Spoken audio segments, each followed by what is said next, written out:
Bismillahirrahmanirrahim. Assalamualaikum warahmatullahi ta'ala wabarakatuh.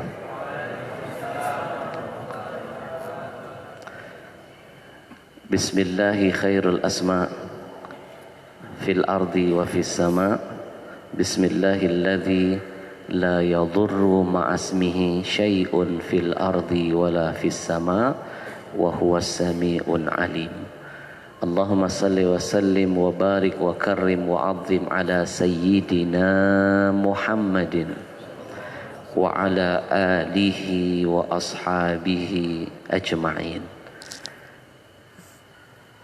Yang kita hormati dan kita muliakan segenap para guru-guru kita tercinta yang tidak bisa saya sebutkan satu persatu, tidak mengurangi rasa hormat dan takzim saya. Kita doakan guru-guru kita, semoga Allah panjangkan umurnya, Allah sehatkan badannya, Allah kuatkan imannya. Kita akan sadar betapa mahal seorang ulama itu nanti ketika mereka sudah pergi dan meninggalkan kita selama-lamanya. Maka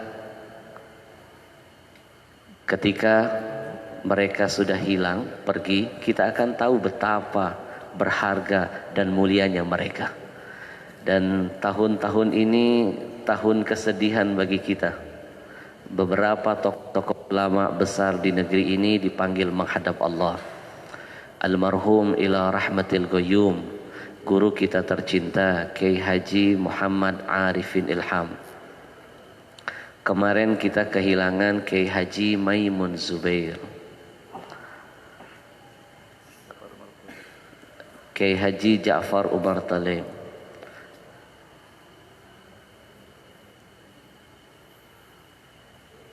Maka sudah seharusnya kita yang memiliki keimanan ketika ada ulama-ulama kita yang wafat, maka bersedihlah.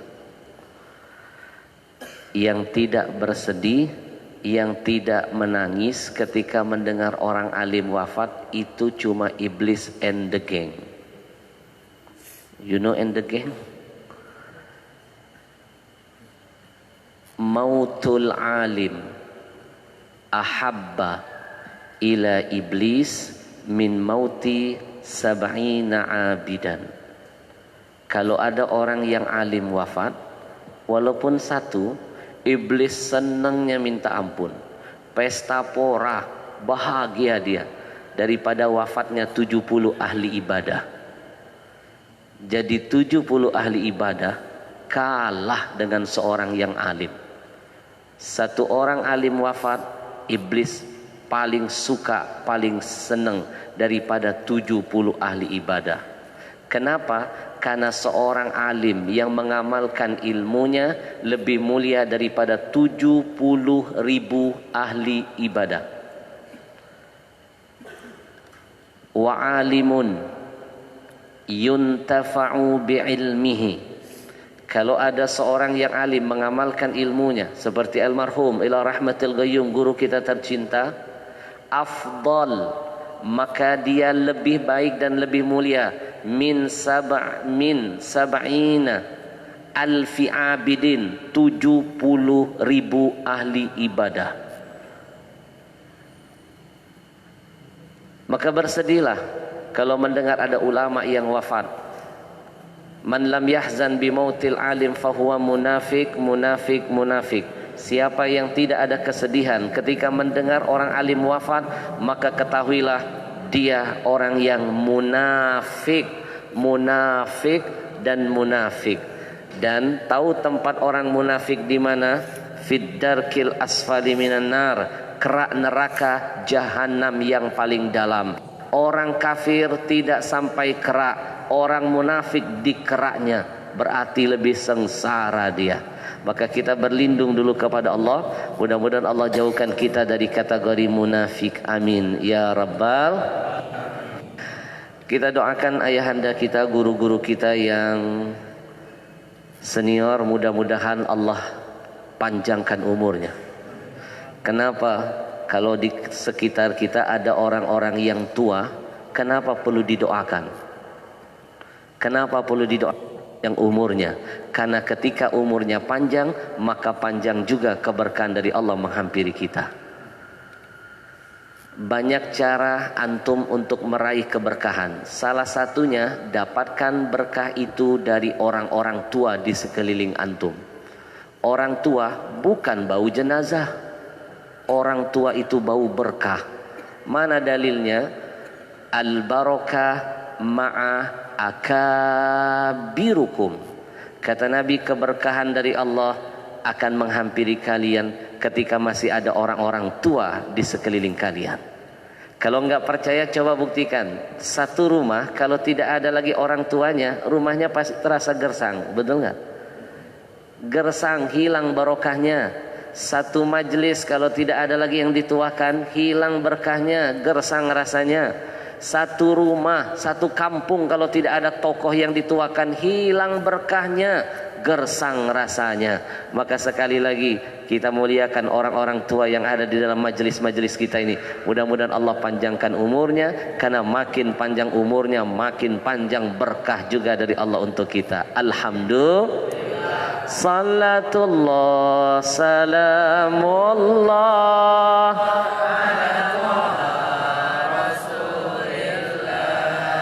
Salatullah salamullah ala yasin.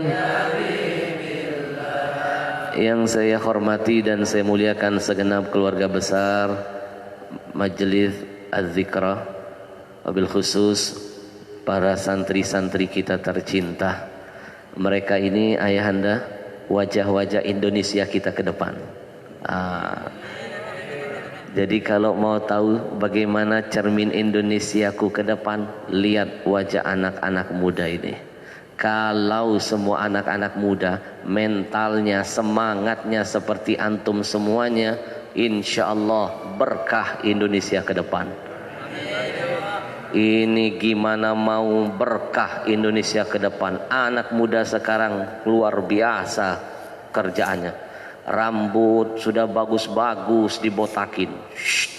Mending kalau botaknya rata. Orang kalau lihat botaknya semua, orang pasti pikir, baru pulang umroh atau jangan-jangan pulang haji. Kalau nggak ada haji, nggak ada umroh botak, itu namanya gila, jangan-jangan kata. Botaknya di sini botak, kanan botak, atasnya disisain kayak. Mending kalau kayak gogon, bisa menghasilkan. Ini disisain sedikit, ini botak, kanan kiri botak, disisain sedikit, dibikin kayak gerupang, dicat warna-warni, badan kurus, rambut berdiri, tengah malam dia keluyuran persis kayak sapu terbalik. Pernah nggak lihat anak muda begini? Ini anak-anak muda mubazir, cuma ngeramiin Indonesia. Jangankan menebar manfaat bagi orang lain, buat dirinya saja nggak bisa bermanfaat. Betul? Belum lagi yang pakai anting-anting. La haula wala quwata illa billah. Gimana Indonesiaku ke depan kalau model anak mudanya begini? Masa mudanya sudah nggak jelas. Mimpi masa tuanya punya harapan. Pakai anting-anting di telinga, padahal dia laki-laki. Satu detik aksesoris yang diharamkan menempel pada tubuhmu, kamu pakai. Anting-anting kan punya perempuan, lalu kamu pakai, maka setiap detik itu dosa terus mengalir ke rekening akhiratmu. Jangan main-main, di akhirat ada bank juga, bank BCA, bank sentral akhirat. Pakai anting-anting di kuping. Hari ini pakai di kuping. Yang namanya anak-anak makin lama kalau nggak ditegur makin menjadi-jadi. Besok makin maju maksiatnya. Meningkat dari kuping ke alis. Alis yang sudah cakep dipasang anting-anting. Besok lagi makin ada kemajuan maksiatnya. Pakai anting-anting di hidung.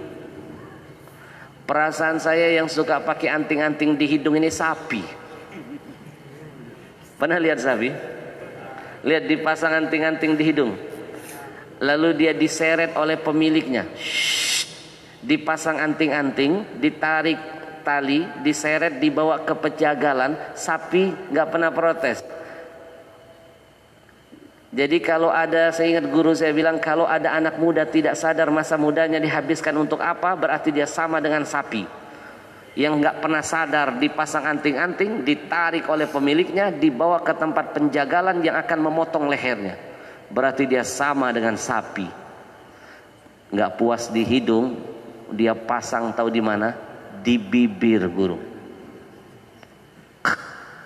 La haula wala quwata illa billah. Masih nggak puas lagi, dia tindik lidahnya. Dia pasang anting-anting dalam lidah. Ngomong aja susah. Kalau ditanya, dari mana? Sana. Pernah nggak lihat yang begini?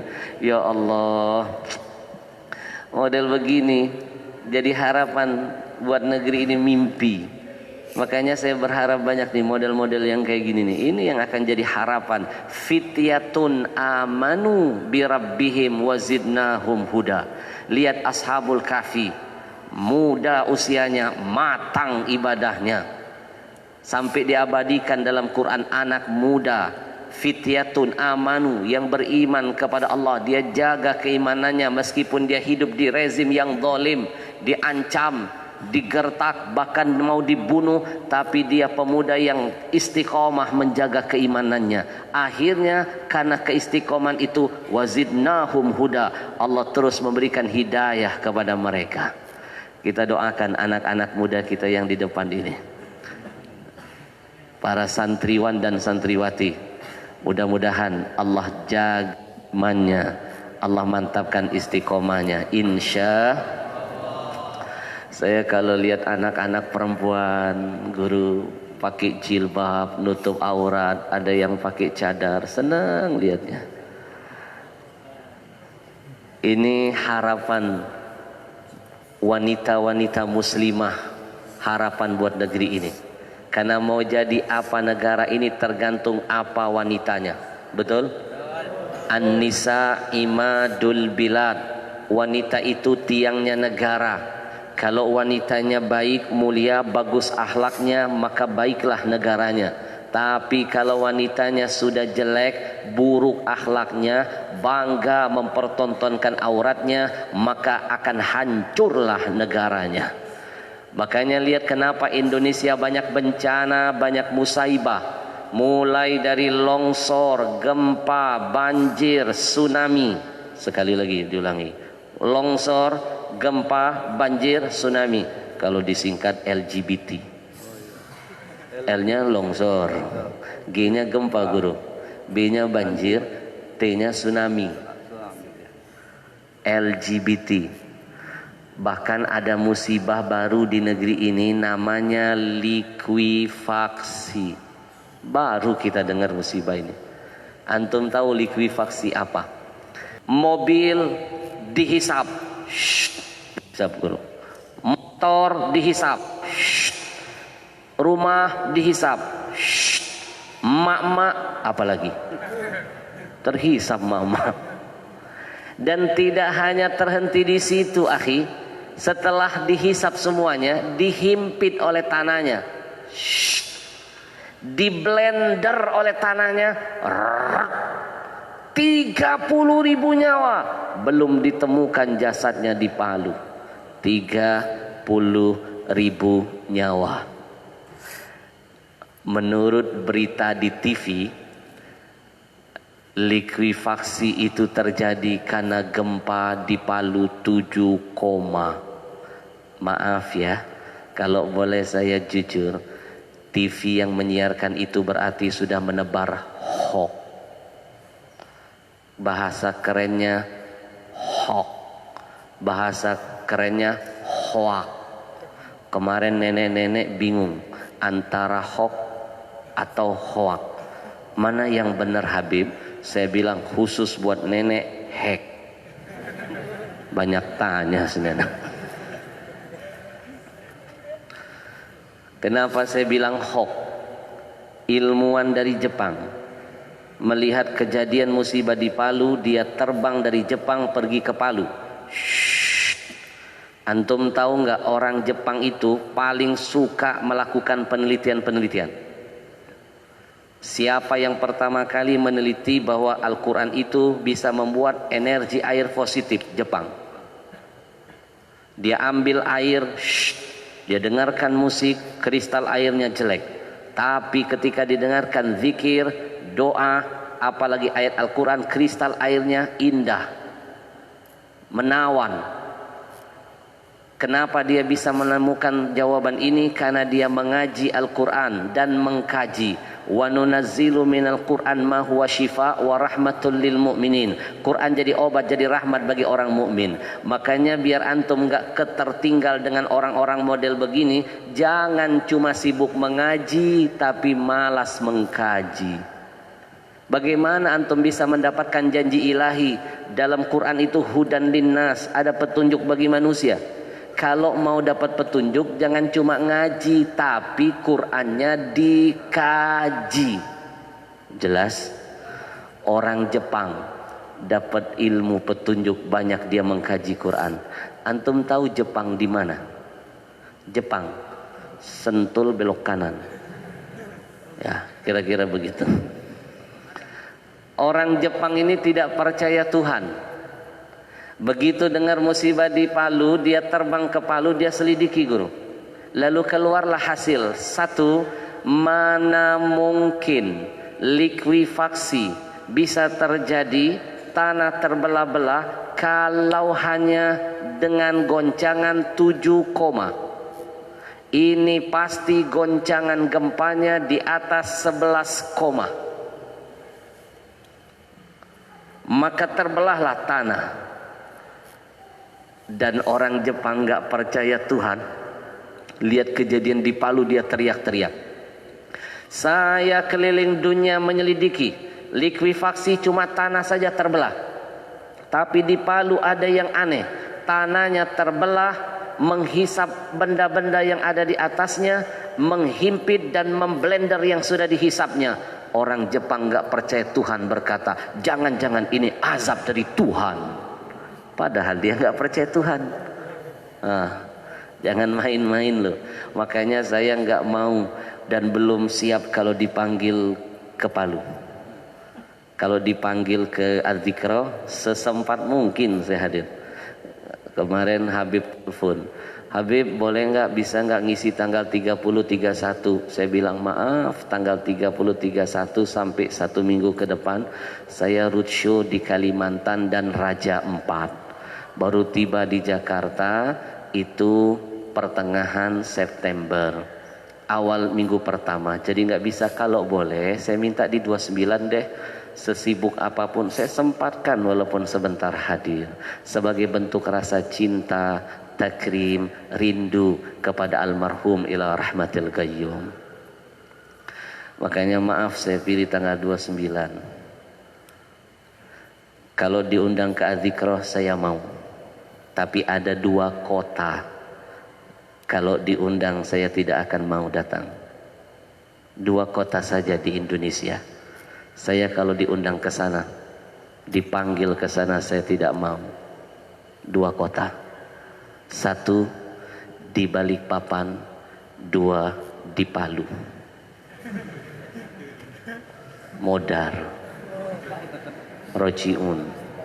Belum siap saya. Karena saya rasa amal saya belum banyak. Malu kalau mau dipanggil hadap Allah. Di Balikpapan dan di Palu. Berjumpa dengan Allah, berjumpa dengan Rasul, malu. Rasanya belum pantas bertemu dengan Allah. Maka rekan-rekan sekalian, pepatah mengingatkan tidak mungkin ada asap kalau bukan karena apa? Tidak mungkin ada asap kalau bukan karena api. Percaya nggak? Mana mungkin Allah kirim bencana bertubi-tubi silih berganti kalau bukan karena dosa yang terjadi. Saya lagi bikin bukunya, judulnya Ada Apa Dengan Indonesia? Jawabannya ada-ada saja. Keren nanti bukunya. Di sini akan mengupas tuntas Kalau 1 kali 2 kali musibah turun buat Indonesia, saya simpulkan ini namanya ujian. 1 kali 2 kali musibah turun namanya apa? Ujian. Kenapa hidup harus ada ujian? Karena Allah ingin melihat mana yang terbaik di antara kita hambanya. Antum sebagai santri, kalau ingin naik kelas, antum harus ikut ujian. Kalau antum bisa naik kelas tanpa ikut ujian, antum nyogok. Apalagi naik tingkat, naik kelas, naik derajat di sisi Allah, ujiannya berat. Makin tinggi imanmu, makin rajin ibadahmu, makin mantap istiqomahmu, makin dahsyat ujian menghampirimu. Lihat guru kita Ustadz Uwas, tidak berhenti ujian menghampiri. Betul nggak? Yang terakhir dilaporkan, benar-benar yang melaporkan sableng. Ini jangan-jangan saya dilapor di sini. Antum silakan buka rekaman ceramah Kiai Haji Zainuddin MZ dari tahun 80-an. Kenceng itu ngatain orang kafir, ngatain yes ya, Faus. Betul nggak? Zainuddin ngomong, saya berbicara di hadapan saudara-saudara saya. Kalau anda marah, tutup kuping anda. Kenapa anda dengar? Saya tidak mengundang anda dan saya tidak dalam konteks menceramahin anda. Betul nggak? Loh, Uwas bicara di masjid yang diceramahin saudara sendiri, apalagi menjawab pertanyaan. Benar? Jadi kalau masih ada yang menganggap Uwas salah, berarti otaknya yang salah. Asyidda alal kufar. Sifat Nabi itu tegas kepada orang kafir. Betul? Bangga saya punya teman sahabat kayak Uwas, disuruh minta maaf. No! Apa yang perlu saya minta maafkan? Saya tidak salah. Yang nyuruh minta maaf ini yang harus dipertanyakan orangnya. Betul nggak? Betul? Inilah kadang-kadang, kalau boleh jujur ya, sekarang ini Indonesia ini krisis ulama yang istiqomah. Dapat gaji 100 juta, modar imannya. Dapat jabatan, hilang suara vokalnya. Padahal istiqomah itu jalan untuk dia selamat dunia dan akhirat. Demi Allah saya sampaikan dalam forum ini, mau sehebat apapun ilmunya, kalau dia tidak istiqomah, dia nggak akan selamat dunianya apalagi akhiratnya. Al istiqamah tariqatun ila salama. Siapa yang selamat dunia, selamat akhirat, maka dia wajib istiqamah. Yang benar katakan benar, yang salah katakan salah. Jangan takut dengan intimidasi, jangan takut dengan ancaman. Bila perlu jangan takut walaupun nyawa harus melayang demi untuk menyampaikan sebuah kebenaran. Takbir. Panas ini sudah mulai.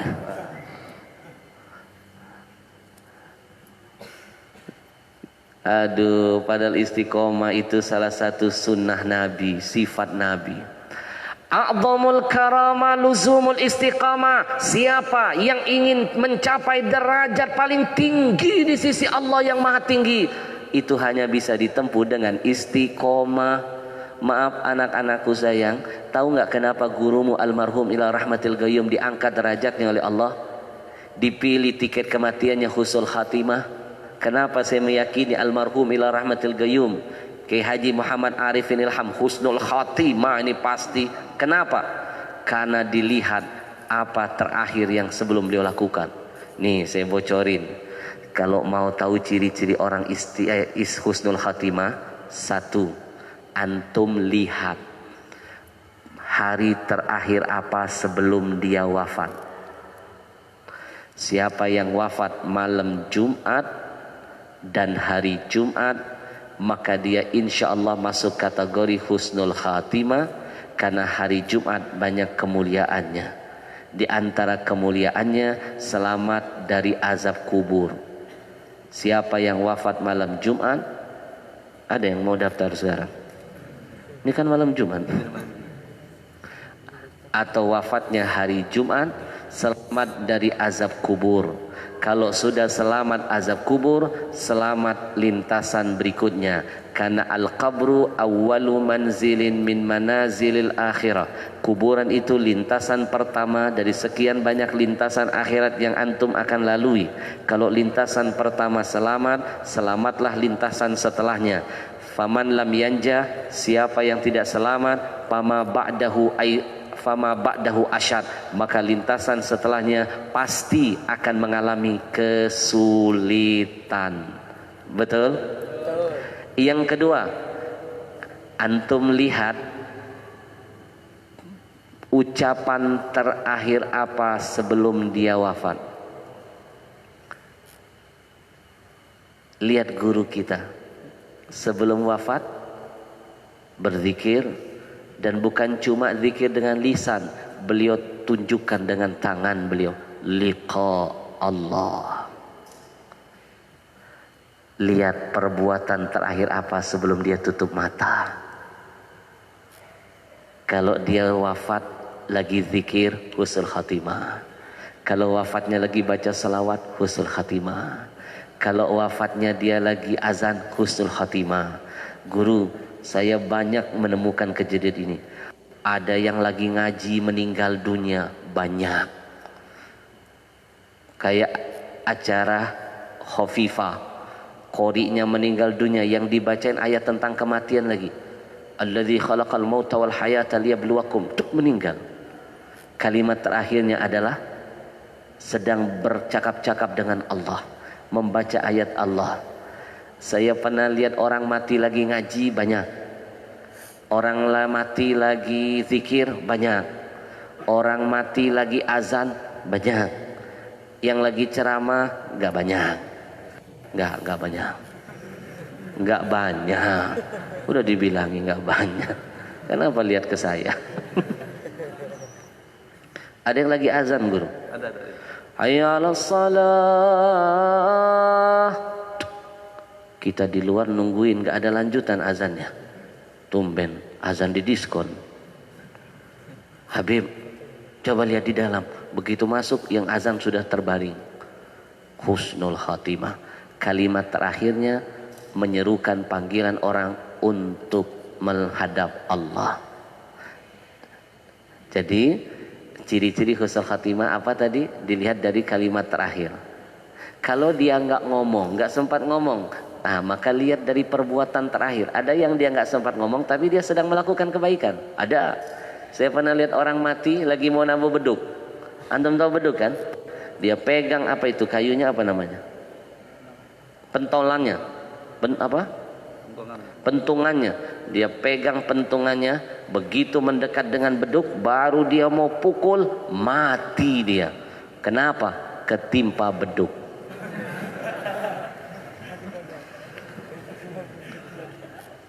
Tapi yang penting, dia sudah punya niat ingin melakukan kebaikan, membunyikan sesuatu, pertanda waktu sholat sebentar lagi tiba. Itu niat baik gak? Husnul khatimah. Yang berikutnya, dilihat dari tempat terakhir apa sebelum dia meninggalkan dunia. Kalau dia meninggal di dalam masjid, masjid ini kan rumah Allah, husnul khatimah. Lihat Mbah Maimun meninggalnya di kota suci Allah pilih, Makkah Al-Mukarramah, kota Syarifain. Makkah Madinah itu kota mulia. Siapa yang wafat di sana, insya Allah dapat kemuliaan dari Allah. Sudah wafatnya di kota Mekah, disolatkan oleh jutaan orang yang sedang beribadah, dimakamkan di sebuah kawasan bersama keluarganya Rasulullah. Ada Siti Khadijah, ada keluarga Nabi yang lain. Apa enggak berkah? Al-makan bil makin. Nih catat ya. Al-makan bil makin. Orang itu bisa jadi mulia tergantung siapa lingkungannya. Antum pengen ngetop, bergaul dengan orang ngetop. Antum pengen pintar, cari teman orang yang pintar. Antum pengen hafal Quran, cari teman-teman yang rajin menghafal Quran. Antum kepengen pandai berceramah, cari teman-teman yang pandai berceramah. Antum ingin sering sholat malam, temani orang-orang yang sering sholat malam. Antum bisa mulia, siapa yang ada di sekitar antum. Kalau bergaul, berteman, paling tidak mencintai orang-orang yang mulia, maka antum tergolong orang yang mulia nantinya. Makanya kenapa di rumah kita itu suka ditaruh foto habaib, foto orang-orang soleh, foto alim. Tahu nggak kenapa? Riyadhah ainiyah, olahraga mata, biar turun ke hati. Karena mau jadi apa sifat kita tergantung apa yang dilihat oleh mata. Kalau sering lihat yang maksiat cenderung akan berbuat dosa. Tapi kalau sering lihat sesuatu yang ibadah, manfaat akan jadi manfaat, betul? Lihat orang soleh, lihat foto guru kita Kiai Haji Muhammad Arifin Ilham, lihat fotonya, ya Allah, cenderung kepengen ngikuti ibadahnya. Kenapa? Dari sering melihat menumbuhkan rasa cinta. Kalau sudah cinta, kita siap meniru apapun yang dicontohkan oleh yang dicintai. Kenapa para sahabat sampai sekarang dan insya Allah sampai hari kiamat kita akan selalu mengikuti sunnah Nabi. Apa yang dilakukan Nabi, mulai Nabi melek sampai Nabi tutup mata, kita ikuti karena itu ada cinta kita kepada Nabi. Alhamdulillah. Salatullah salam ala Taha Rasulillah. Salatullah salamullah.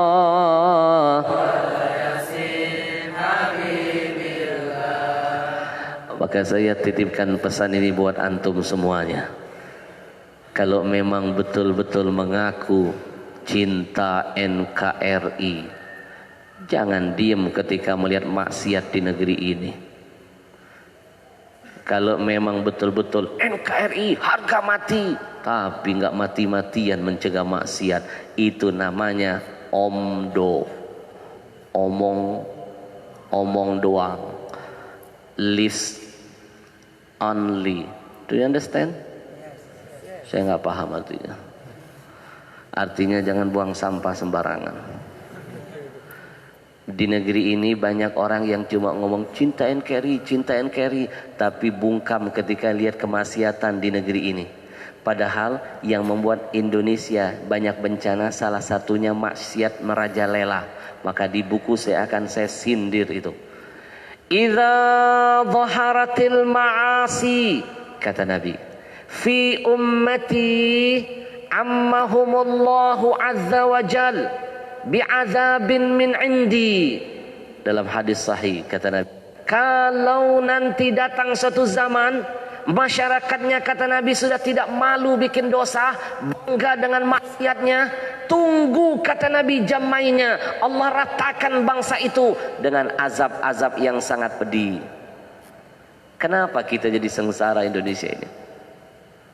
Banyak yang bangga berbuat maksiat, bangga mengibarkan bendera LGBT di festival LGBT dunia, malu-maluin pakai bendera kita dibawa. Nih maaf ya, kalau saya jadi menteri dalam negeri saya panggil nih makhluk, kamu keluar kamu dari Indonesia, bikin coreng, bawa bendera LGBT, acara LGBT bawa bendera Indonesia. Kamu bukan membuat bangga Indonesia, kamu malah memesan bencana untuk kami. Betul?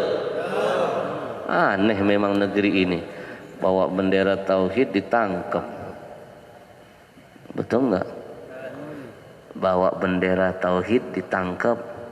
Giliran bawa bendera Papua Merdeka depan istana diem.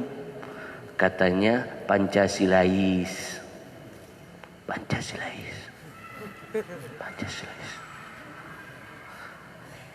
Anak muda yang polos punya foto megang bendera, dibilang harus diselidiki. Padahal bendera tauhid. Kemana ya imannya, otaknya?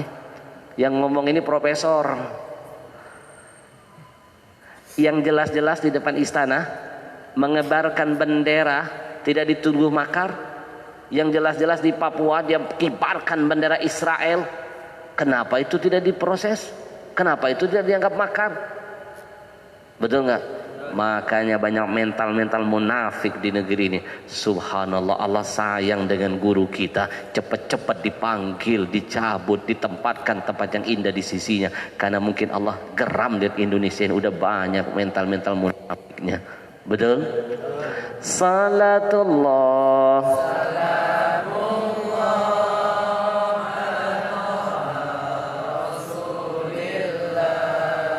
Salatullah salamullah ala yasin. Singkat, padat, episode terakhir.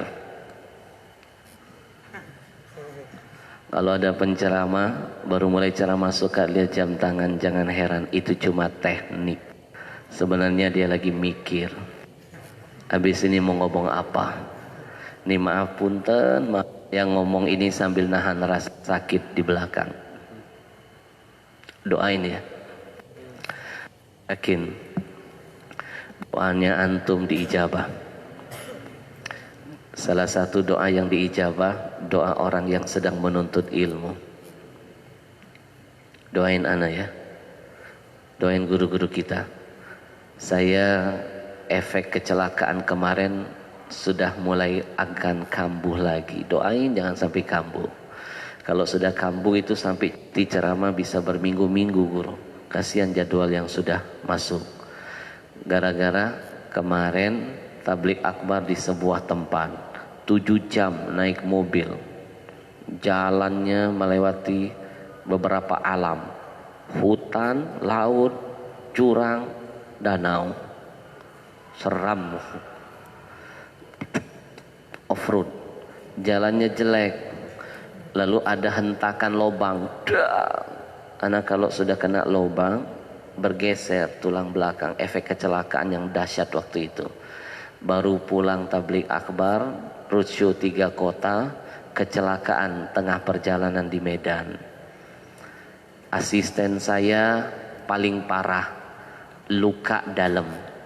Harusnya dia berada di mobil belakang, saya di mobil yang tempat kecelakaan itu.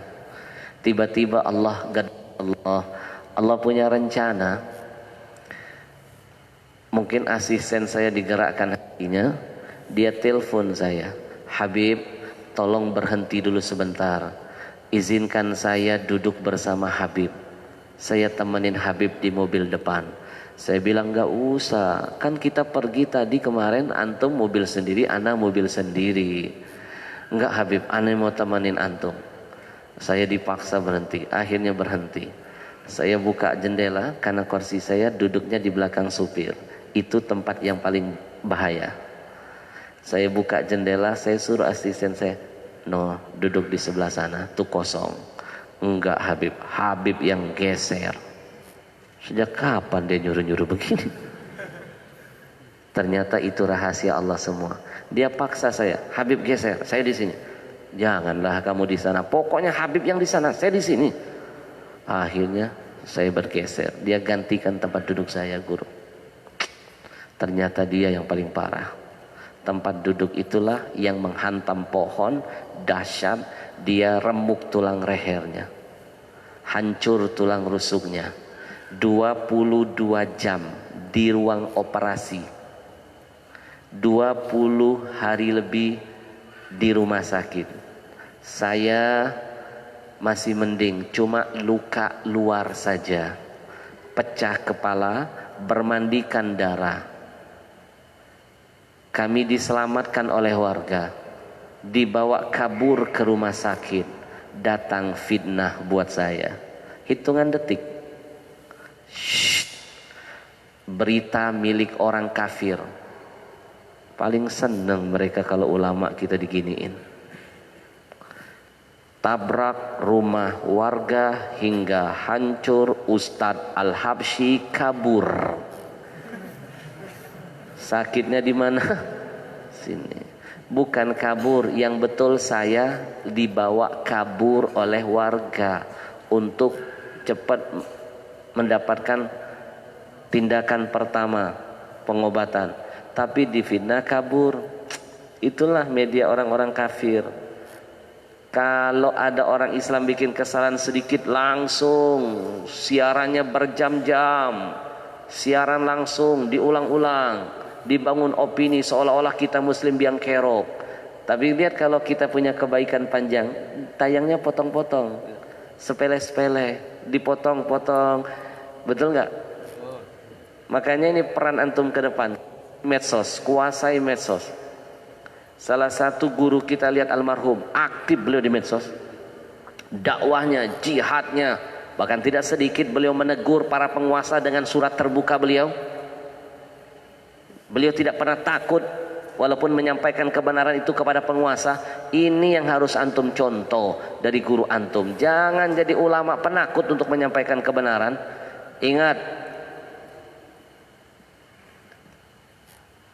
idza sakata ahlul haq 'alal batil tawahhum ahlul batil annahum 'alal haq. Kalau orang yang baik, orang yang berada di jalan benar, dia diam, takut menyampaikan kebenaran itu, dia lihat kemungkaran, dia diam, dia tidak berani menyampaikan kebenaran, maka ini akan membuat orang yang jahat merasa mereka lah berada di jalan yang benar. Maka jangan pernah diam melihat kemungkaran. Berani dengan tangan lakukan, tidak dengan lisan, paling tidak dalam hati kutuk, laknat mereka. Betul nggak? Saya difitnah guru, ya Allah. Tapi itulah namanya ujian. Percayalah, antum makin tinggi iman antum, makin hebat antum, makin dikenal, makin banyak ujian. Was, makin banyak ujiannya. Saya ingat dulu almarhum guru kita tercinta diuji, difitnah, gembong bid'ah. Ingat gak guru? Dulu baru-baru, ya Allah, ikon iblis. Bayangin, dibilang bid'ah, zikir berjamaah tidak pernah diajarkan Nabi, bid'ah. Insya Allah, beliau curhat cerita dengan saya. Saya bilang, bang, biasa, kalau nggak ada setan dan iblis nggak manis perjuangan kita. Saya bilang, siapa bilang bang? Nanti bang kalau dia ngomong di depan saya akan bela abang, saya akan sampaikan kepada mereka. Siapa bilang zikir berjamaah itu bid'ah? Siapa bilang zikir berjamaah tidak ada di zaman Nabi? Maka antum jangan takut, syiarkan zikir berjamaah. Ada dalilnya. Mau tahu nggak dalilnya? Nih, Nabi dengan sahabat baca talbiyah berjamaah nggak? Yang kompak berjamaah nggak? Jamaah lu. Talbiyah zikir kan? Lihat kalau kita sholat, imam di depan, waladdallin, makmum jawab apa? Yang kompak, waladdallin. Berjamaah guru, berarti zikir. Nggak pernah saya lihat ada orang satu dulu yang jawab aminnya, nanti nyambung kapan kelar sholatnya. Berjamaah nggak? Berjamaah kan? Nabi berapa kali perang, dalam perang Nabi teriak takbir, semua berjamaah. Itu dalil. Tapi itulah namanya orang kalau sudah punya penyakit hati akan mencari-cari kesalahan pada diri kita. Kalau kesalahan itu tidak ada, dia sebarkan fitnah tentang diri kita. Allahu Akbar. Betapa dahsyat dulu almarhum guru kita difitnah, ikon iblis, sumber bid'ah. Tapi beliau menyadari ini namanya perjuangan. Makin meningkat keimanan, makin dahsyat ujian datang. Betul? Ahasiban nas ayyutraku ayyakulu amanna wa hum la yuftanun. Kata Allah, jangan kamu mengira ketika kamu berkata ya Allah aku beriman kepadamu lalu kamu tidak lantas diuji. Makin besar imanmu, makin mantap ujian menghampirimu. Maka jangan berkecil hati ketika ujian menghampiri antum. Ustadz, saya sudah rajin sholat puasa terus, tapi kok saya dapat ujian? Bukan Allah benci, Allah lagi sayang. Allah ingin ngangkat derajat antum biar lebih melejit nanti di hadapan Allah. Insya. Baik, episode yang terakhir. Sebelum saya tutup majelis ini,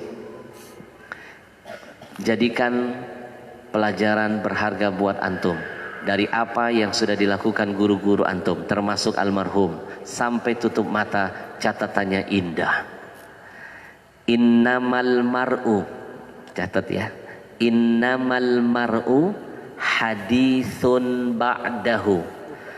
Innamal mar'u hadithun ba'dahu fakun hadithan hasanan liman wa'a.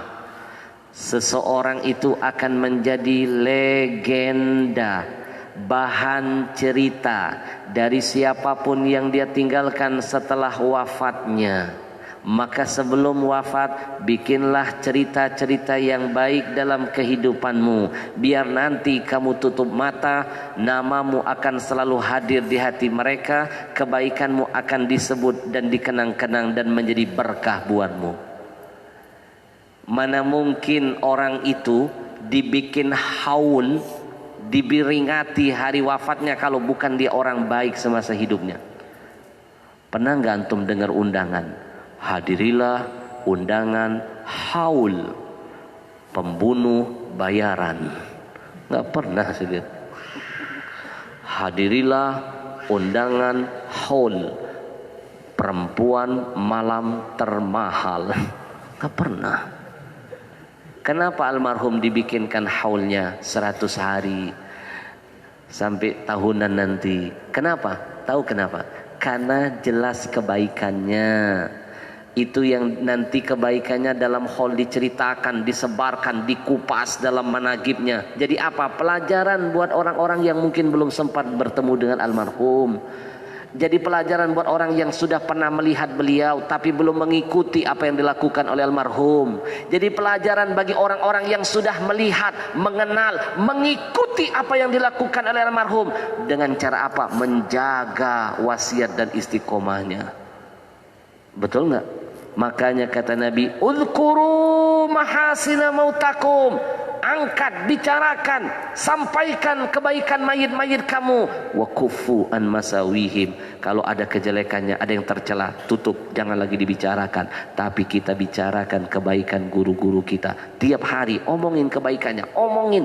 Karena kebaikan yang keluar dari mulut antum itu akan menjadi barokah buat almarhum. Makanya ada kalimat bijak.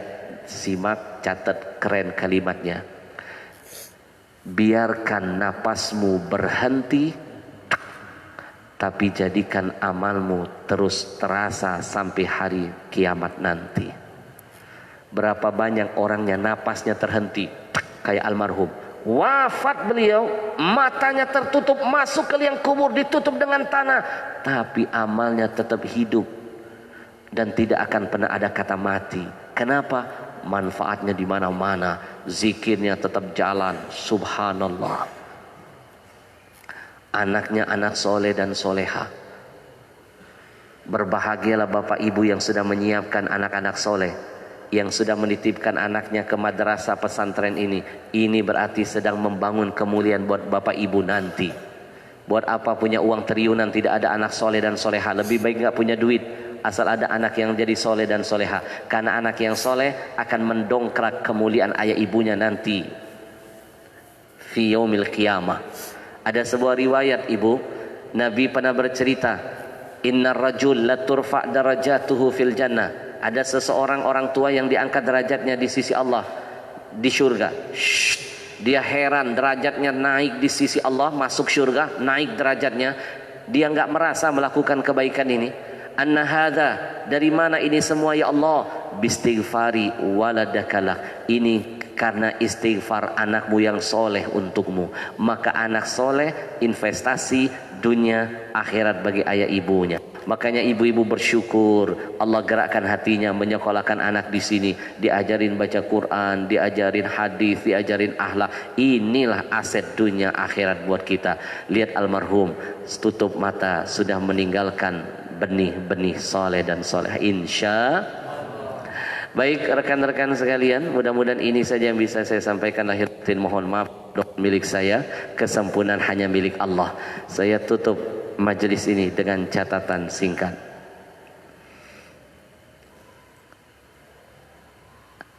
Ahli manfaat lebih dahsyat daripada ahli ibadah. Ahli ibadah kalah dengan ahli manfaat. Kenapa saya katakan kalah? Antum lihat, ahli ibadah cuma ingin masuk surga sendirian. Lihat, ibadahnya sembunyi-sembunyi, nggak mau ngajak orang. Tapi lihat antum punya guru almarhum ila rahmatil qayyum, itu bukan cuma ahli ibadah tapi ahli manfaat. Beliau ajak kita sholat malam rame-rame, beliau ajak kita zikir berjamaah, beliau ajak kita kajian. Itu namanya ahli manfaat. selalu berpikir ngajak orang masuk surga rame-rame. Ahli manfaat tidak pernah mau masuk surga sendirian. Itu guru antum. Ahli ibadah hanya ingin selamat dari neraka sendirian. Masa bodoh dia lihat kemungkaran, masa bodoh dia lihat kezaliman, masa bodoh. Almarhum ila rahmatil qayyum, ahli manfaat tidak pernah diam ketika lihat kemungkaran. 212 berada di garda terdepan. Betul? Kalau ada yang dizolimi, beliau langsung turun, dia lawan kezaliman itu. Lihat ada yang pernah dipukul, waktu itu turun beliau, lantang suara beliau. Bahkan apapun permasalahan yang dialami oleh teman-temannya, subhanallah, beliau orang yang selalu menawarkan jasa kebaikan. Demi Allah, saya saksinya, ana syahidun fid dunya wal akhirah. Saya siap jadi saksi nanti di hadapan Allah, berbicara bahwa beliau adalah orang soleh yang mengamalkan surah An-Nisa ayat 114, islah bainan nas. Ketika dahulu ana diuji oleh Allah dengan perkara yang dahsyat, difitnah.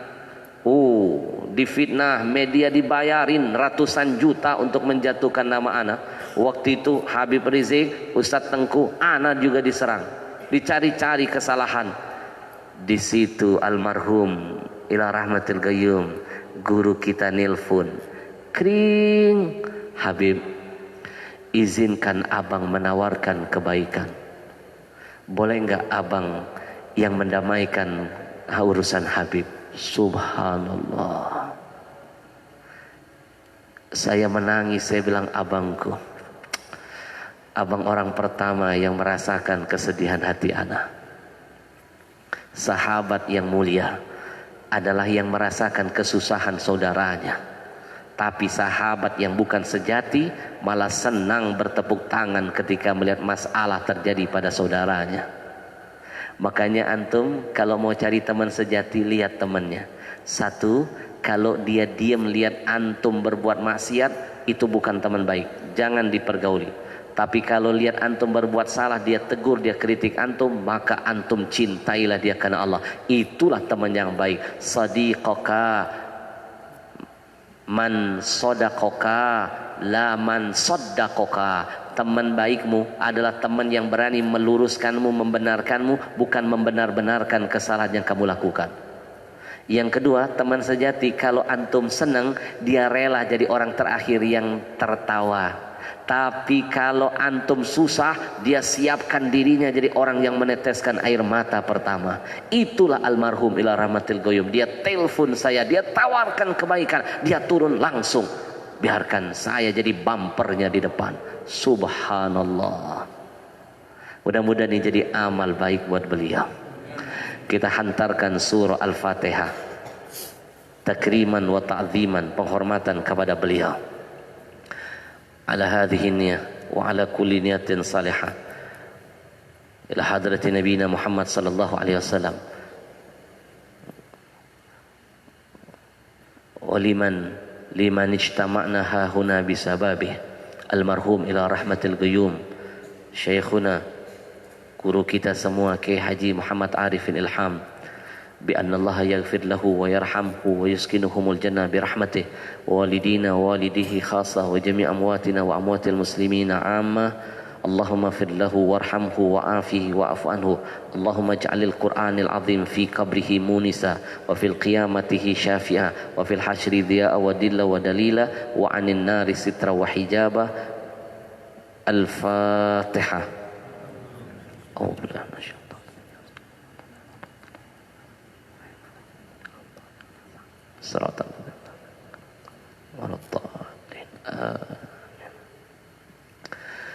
Percayalah apa yang tadi antum sampaikan, surah Al-Fatihah. Saat ini guru antum sedang menikmati kiriman dari antum semuanya.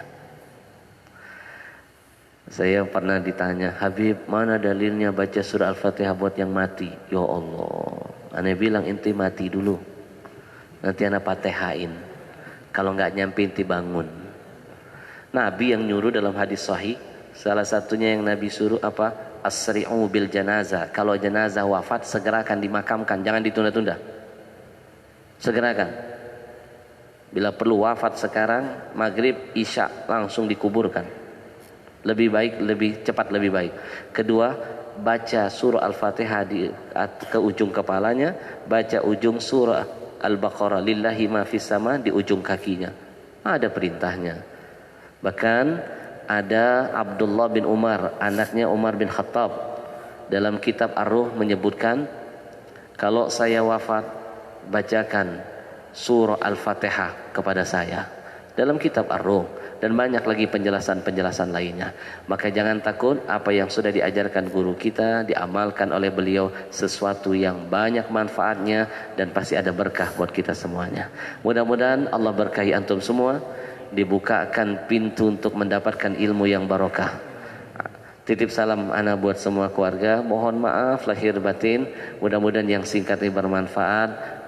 Walafu minkum. Wassalamualaikum warahmatullahi wabarakatuh. Assalamualaikum.